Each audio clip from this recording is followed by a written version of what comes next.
Assalamu alaikum wa rahmatullahi wa barakatuh, my beloved sisters. We are back to you explaining today the second makhraj from the 5 main articulation points we mentioned in the first lesson. Last lesson we took was about the first makhraj, the first main makhraj, which was al-jawf. We mentioned that we have 5 major areas of the human body are used to pronounce our different letters, and inside those 5 major areas we can find the articulation points of the letters distributed. So now let's start revising what we took last time. It was about al-jawf, and that was the first major area. As we mentioned, we have 5 major areas. From those areas we produce the letters, and we can find the articulation points of all the alphabet letters. Let's see. Bismillah. That was the first makhraj we took last time. It was the jawf, what we call al-jawf, which is the empty space between the mouth and the throat, as we see. And it includes the letters of the mad, the waw sakina, the ya sakina, and the alif sakina. So the mad letters. And we mentioned that the timing of the mad depends on the breath of the person. So it depends on your breath to be having long mad or to have short mad. It depends on your breath. But the place from where we produce those mad letters is from that part, which is called al-jawf. It is in between the mouth and the throat. We mentioned that this articulation point is an approximate articulation point. I mean, we can't say from where exactly we are producing the mad letters alif, the waw, and the ya in this area. But we are sure that it is produced from this area, but we can't say from which point exactly. Today, inshallah, we are taking the second major area, which is the throat itself. And it includes 3 articulation points and 3 special parts, which is the deepest part of the throat, the middle part of the throat, and the closest part of the throat to the mouth. So we have 3 areas in this area, in the throat. The deepest part of the throat, the middle part of the throat, and the closest part of the throat to the mouth. And from each one of them, we have letters we produce. For example, from the deepest part of the throat, we produce the hamza and the ha. From the middle part of the throat, we produce ayn and ha. From the closest part to the mouth of the throat, we produce ghain and ha. Those we call the throat letters. They are produced from the major area, which is called the throat, al-halq. Okay, so this is our lesson today, inshallah. Here he will mention to us the rest of the major areas we are going to study after that, which is the tongue, the lips, and the nose. But for today, we are going to focus on the throat major area. Bismillah. So the throat is broken down into 3 parts. 6 letters are pronounced from the throat. Let's see. This is the 3 parts of the throat, which is the closest part is number 1. The middle part of the throat is number 2. And the third one is the deepest part of the throat. Let's see. We have 6 letters pronounced from the throat. So from the closest part, as we mentioned, ghain and ha. From the middle part, ayn and ha. From the deepest part of the throat is hamza and ha. Okay, we already did. We already focusing today on the throat. How about the first area or the first part, which is the closest part of the throat? Here, we are saying that we have 3 parts of the throat: the deepest part, the middle part, and the closest part. Okay, let's start from the deepest part. Yeah, the deepest part of the throat, the one in the bottom. Okay, so now we are taking the deepest part of the throat. Okay, what should we do here? Bismillah.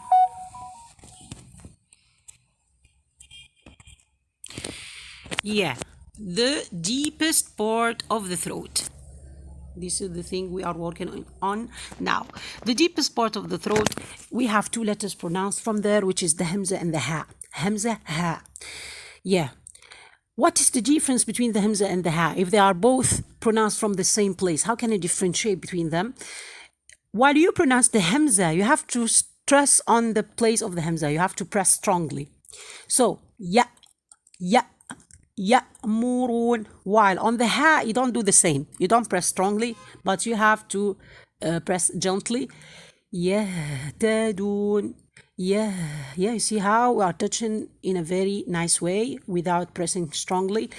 Not the same when we do the hamza. And this is the difference in the permanent qualities that we are going to study after that, inshallah. But for now, this is the way we can differentiate between the hamza and the ha. We mentioned before that the articulation points of the letters are known by adding an alif before the letter. For example, we have the ba. I want to know from where can I produce the ba. So I put hamzatul wasl before and I add a vowel to this hamza. So I will say ab, and I will check where was my last position. I see the last sound when I did the ba, it ends while I am closing the lips together. So this is going to be the articulation point of the ba. And we do the same with every letter. We want to know its articulation point, except for the mad letters, as I mentioned to you, because the mad letters articulation points is an approximate articulation point. You can't specify it. So, in case of any other letter except the mad letters, how can I know the articulation point of the letter? I will add hamzatul wasl to the letter before it, and I will add a vowel to it, and then I will see when the sound will end, will finish. What are the organs which is coming together, which is meeting together? If those two organs were the lips, so this is going to be the articulation point of the letter. If it was the tongue and another part in the mouth, so those will be in the meeting point between those two organs is going to be the articulation point of this letter. So the articulation point, keep in mind, is always two organs coming together, meeting together in one point. And this is what we call the articulation point of the letter. So if you know what are those two organs, so now you know the articulation point of this letter. How do I know this practically? I will add hamzatul wasl to the letter before the letter 1 to articulation point. I will add hamzatul wasl before, and I will add a vowel to this hamza. Ab or ib or ub, as you like, but just you want to do this, so be able to know the articulation point of your letter. We have to know also that in case of sukoon, in order to produce the letter in case of sukoon, like ab, the ba is sakina now, it's not having any vowel, you do a meeting between the organs. Together, they come together and meet in one point. But in case of the haraka, the vowel, you do the opposite. You separate between those two organs. You say ba, bi, bu, like that. So this is the way we do the second letter, and this is the way we do the vowel letter. In order to produce the second letter, there is a meeting, and there is the case we show the articulation point of this letter when the two organs come together in this point. But if you want to produce this letter with the vowel, so you are going to separate from this point also, but you are not going to have the meeting, you are going to separate between those two organs which came together. Yeah?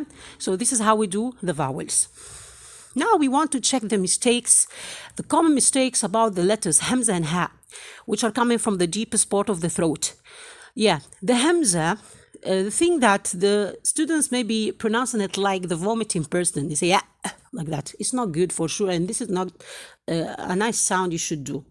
Also, you have to care about not to have a heavy, like to say, a'udhu, ah. Make sure you say not ah. So the Hamza is of the light letters. The easing of the Hamza, the easing is not allowed except in special cases we have, to pronounce the Hamza in between the hamza in the mad letter, not clear hamza. This is not all the time should be done with the wave hafs, but we are doing it in special words. But you should not do all the time like this. You have to clarify your hamza. The other thing is you do qalqala, and this is not correct. You should not say, for example, yu'minun, no. No, you should not bounce. The hamza is not of the letters that you should bounce. How about the ha mistakes? Okay, the ha mistakes. We have like the hamza, common mistakes. We have also the ha common mistakes the students are doing with the ha. If it is repeated, many students are not showing the two ha. For example, yuwajjihu. Yuwajjihu. You see, maybe she's showing the ha, the first one correctly, and the second one, she's not showing it. So try to focus when you have two ha to show both the first and the second one. You have to make as light. Don't to say mutahhara, but you have to say mutahhara. Ha. It is never coming as ha, but it should be always ha. Also, we have to make sure if it is preceded, if it is the ha is followed by ha. Try to make sure you clarify it. For example, وَمَا قَدَرُ اللَّهَ حَقًّا. Allah haqqa. So here, maybe if you didn't do that, you're going to merge the ha into the ha, or maybe you make it like ha. You say ma qadarullah. No, it should not be ha, it should be ha. So make sure you differentiate between the ha and the ha. The last mistake, which is very common with the ha when it comes with the ayn together. For example, kal'ihni.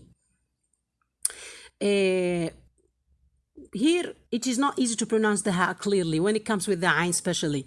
So try as you could to make it clear as you are pronouncing each letter by itself. Inshallah, we will send you a practicing the words that you will read to apply how you are going to pronounce the letters hamza and ha, which are coming from the deepest part of the throat, to make sure you don't have any mistakes with those letters. Jazakumullah khairan. Inshallah, next time we will be explaining about the middle part of the throat. Assalamu alaikum wa rahmatullah.